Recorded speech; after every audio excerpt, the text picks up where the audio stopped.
அண்மை செய்தியை பார்த்துக் கொண்டிருக்கிறோம். சட்டப்பேரவை கூட்டத்தில் பங்கேற்க வருகை தந்த அதிமுக முன்னாள் அமைச்சர் செங்கோட்டையன் சபாநாயகர் அறைக்கு சென்றதால் தற்போது பரபரப்பு ஏற்பட்டிருக்கிறது. வழக்கமாக அதிமுக எம்எல்ஏக்களுக்கான அறைக்கு செல்லும் செங்கோட்டையன் இன்று நேராக சபாநாயகர் அறைக்கு சென்று அமர்ந்திருக்கிறார். இது தொடர்பான அண்மை செய்தியை பார்த்துக் கொண்டிருக்கிறோம். இது தொடர்பான கூடுதல் தகவல்களுடன் இணைகிறார் எமது செய்தியாளர் ராஜ்குமாரன். வழக்கம் இது தொடர்பான முழு விவரங்கள் என்ன?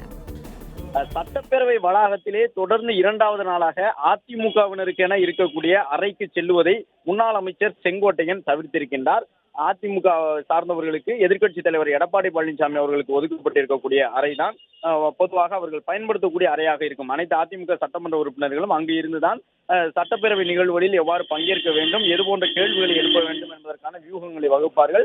எதிர்க்கட்சித் தலைவரான எடப்பாடி பழனிசாமி வருகை தந்த பிறகு அது தொடர்பாக அவர்கள் ஆலோசித்து முடித்த பிறகுதான் பேரவை நடைபெறக்கூடிய அந்த அரங்கிற்கு செல்வார்கள். இந்த நிலையில் தான் நேற்று ஒரு முக்கியமான ஆலோசனை கூட்டம் எதிர்க்கட்சித் தலைவர் எடப்பாடி பழனிசாமி தலைமையிலே அதிமுக சட்டமன்ற உறுப்பினர்கள் மேற்கொண்டிருந்தார்கள். அந்த ஆலோசனை கூட்டத்தில் செங்கோட்டையன் பங்கேற்பதை தவிர்த்திருந்தார்.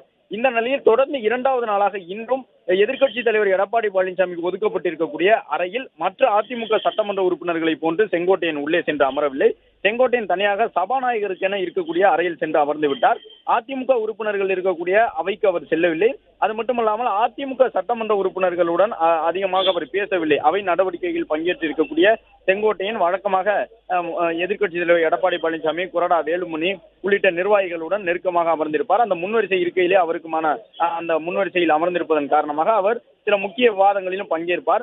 ஆனால் இன்றும் கூட அவர் அந்த இருக்கையில் அமர்ந்திருந்த போதிலும் அருகில் இருக்கக்கூடிய முன்னாள் அமைச்சர்களான அதிமுக சட்டமன்ற உறுப்பினர்களுடன் பெருமளவிலே அவர் பேசவில்லை. அது மட்டுமல்லாமல் அதிமுகவினருக்கு என இருக்கக்கூடிய ஒதுக்கப்பட்டிருக்கும் அந்த அறையிலும் சென்று அமரவில்லை. செங்கோட்டையின் தொடர்ச்சியாக அதிமுக தலைமையுடன் கருத்து மாறுபாட்டுடன் இருப்பதன் காரணமாகவே நடைபெறக்கூடிய கூட்டங்களில் எல்லாம் அதிமுக பொதுச் செயலாளருடைய பெயரை கூறுவதில்லை. அதிமுக நிகழ்ச்சிகளில் அவர் தனியாக சென்று பங்கேற்றுக் கொள்கின்றார் என்பது போன்ற பல்வேறு கருத்துக்கள் முன்வைக்கப்பட்டு வரக்கூடிய சூழ்நிலையில் தொடர்ந்து இரண்டாவது நாளாக சட்டப்பேரவையில் முன்னாள் அமைச்சர் செங்கோட்டையன் இவ்வாறு அதிமுக அறைக்கு செல்வதை தவிர்த்துள்ளார். நன்றி ராஜகுமாரன், விரிவான தகவல்களுக்கு.